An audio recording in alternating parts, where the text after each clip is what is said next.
அனைவருக்கும் வணக்கம். ஆசிரியர்களுக்கு கற்றல் கற்பித்தலை எளிமையாக்கும் வகையில் கட்டகங்களில் உள்ள ஒவ்வொரு நாளிற்குமுரிய செயல்பாடுகளுக்கு மாதிரி வகுப்பு காணொளிகளும் கட்டக விளக்க காணொளிகளும் பாடல் மற்றும் கதைகளும் தேவைக்கேற்ப கொடுக்கப்பட்டுள்ளன. இப்பொழுது வகுப்பறை மேலாண்மையை கையாளும் விதமான ஒரு மாதிரி காணொளியை பார்ப்போமா? போன வகுப்புல நம்ம எதை பத்திமா பார்த்தோம்? ஒருத்தர் சொல்லலாமா? பணமதிப்பிற்கு ஏற்ப சில்லறையா மாத்தணும். Super, very good. கம்பெனிக்கு கிளாப் பண்ணுங்க. உங்களுக்கு எவ்வளவு ரூபாய் வரை சில்லறையா மாத்த தெரியுமா? 20 ரூபாய் வரைக்கும். 20 ரூபாய் வரை தெரியுமா? சூப்பர்மா. உங்களுக்கு எது வரை தெரியும்? 50 ரூபாய் வரையும். 50 ரூபாய் வரையும் தெரியும். சூப்பர். உங்களுக்கு எது வரை தெரியும்? 500 ரூபாய் வரை மாத்த தெரியுமா? சூப்பர்மா, கிளாப் பண்ணிக்கோங்க. நாமெல்லாம் இந்த பண மதிப்பை வச்சு ஒரு செயல்பாடு செய்வோமா? நீங்க உங்க பயிற்சி புக்கை செய்றீங்களா? செய்யுங்க பாப்போம். கவனிங்கம்மா, இங்க என்னென்ன கடைகள்லாம் இருக்குன்னு பாருங்க. கவனிச்சு பாருங்க. என்னென்ன கடைகள் இருக்கு சொல்லுங்க பாப்போம்.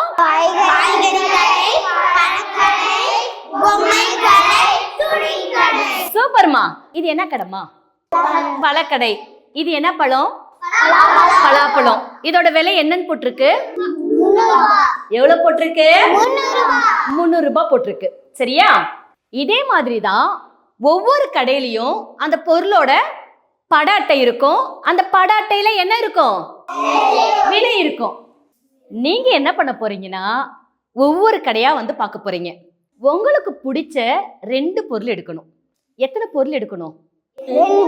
2 பொருள். எந்த கடையில உங்களுக்கு பிடிச்சிருக்கோ அந்த கடையில பொருள் எடுத்துக்கலாம்.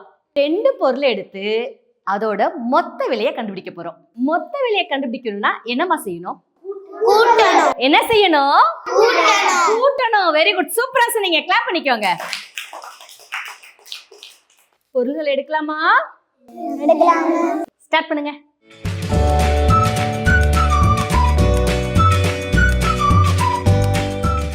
எல்லாரும் அவங்களுக்கு பிடிச்ச பொருளை எடுத்துட்டீங்க. சூப்பர்மா, கீழே வச்சிருங்க. அதோட மொத்த விலையை கண்டுபிடிச்சு இந்த ஷீட்ல எழுத போறீங்க. ரெடியா? ஸ்டார்ட் பண்ணுங்க.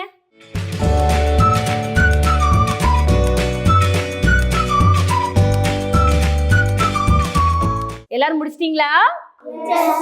பண மதிப்பிற்கு ஏற்ப கரெக்டா டிக் பண்ணிருக்கீங்க. சில்லறையா மாத்திருக்கீங்க இல்ல? சூப்பரா பண்ணிருக்கீங்க. Very good.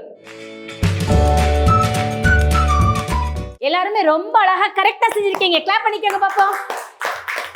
காணொளியோட தொடக்கத்துல மாணவர்கள் பண மதிப்புகளுக்கேற்ற சில்லறைகளை கண்டறிந்தது கற்றலுக்கு ஆர்வமூட்டும் விதமா இருந்தது.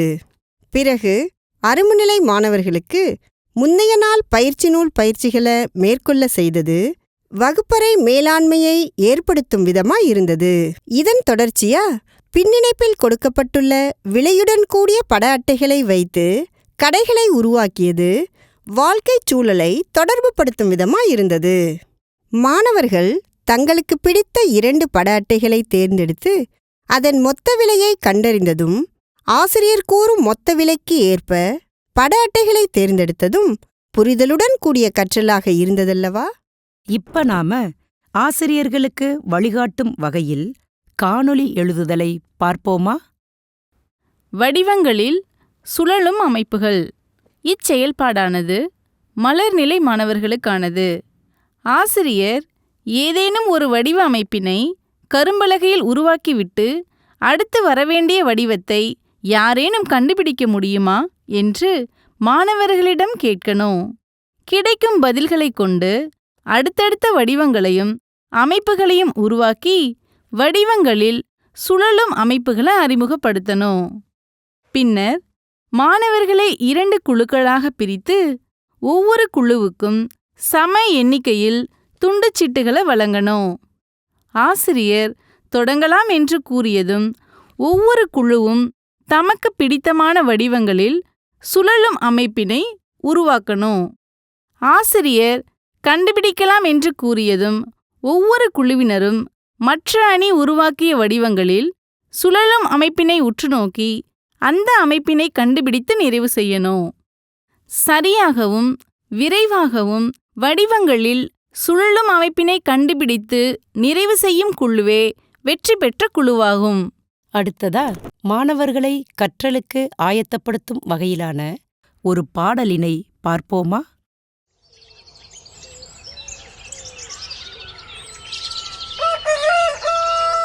சேவல் ஒண்ணு கூவுச்சான் காலையிலே, சிட்டுக்குருவி பறந்துச்சான் சோலையிலே, கோயில் ஒண்ணு பாடுச்சான் மதியத்திலே, குட்டி பூரா குளிச்சுச்சான் நதியினிலே.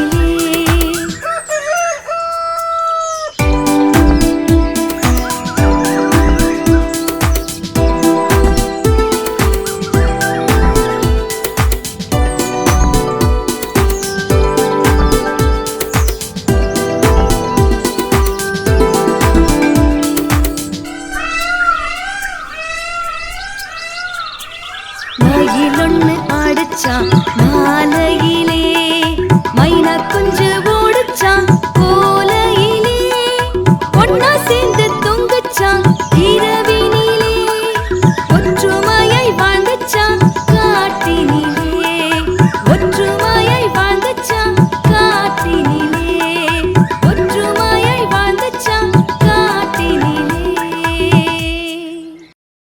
கதை வடிவிலான கணித கருத்திற்கு ஓர் எடுத்துக்காட்டாக எண் அமைப்பினை அறிந்து கொள்ளும் வகையில் மாயாஜால மாதுளை என்ற கதையினை பார்ப்போமா?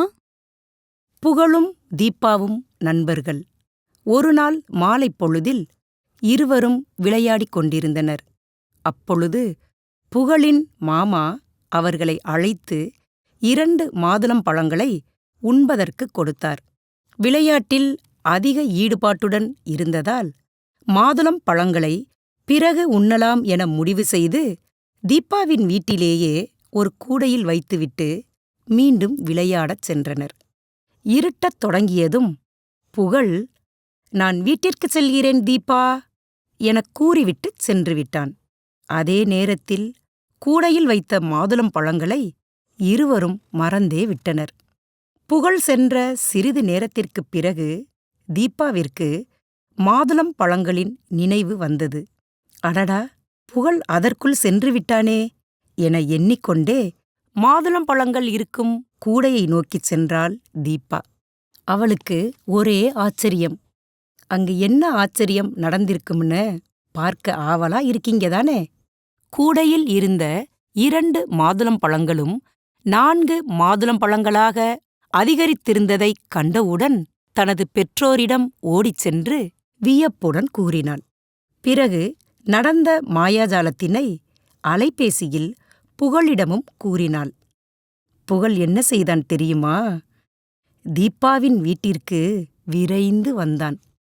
இனி நண்பர்களின் கலந்துரையாடல்களையும் மாதுளம் பழங்களுக்குள் வேறு என்னென்ன மாயாஜாலங்கள் நடந்தது என்பதையும் நாம் தெரிந்து கொள்வோமா? அட, என்ன ஆச்சரியம்! 2 மாதுளம்பழங்களும் 4ஆக மாறியுள்ளதே. அப்ப என் வீட்டிலையும் வச்சு மாயாஜாலம் நடக்கிறதா என்று பார்ப்போமா? சரி புகழ். சிறிது நேரத்திற்குப் பிறகு, தீபா, இங்க பாரேன், கூடையில் இருந்த 4 மாதுளம்பழங்களும் 6 மாதுளம்பழங்களாக அதிகரித்திருக்கிறதே.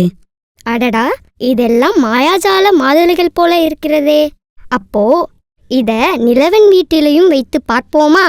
இந்த மாதுளம் பழங்களை உங்க வீட்டிலும் வைத்து பார்க்கணும்னு ஆசையா இருக்கா? புகழும் தீபாவும் நிலவன் வீட்டிற்கு போறாங்க.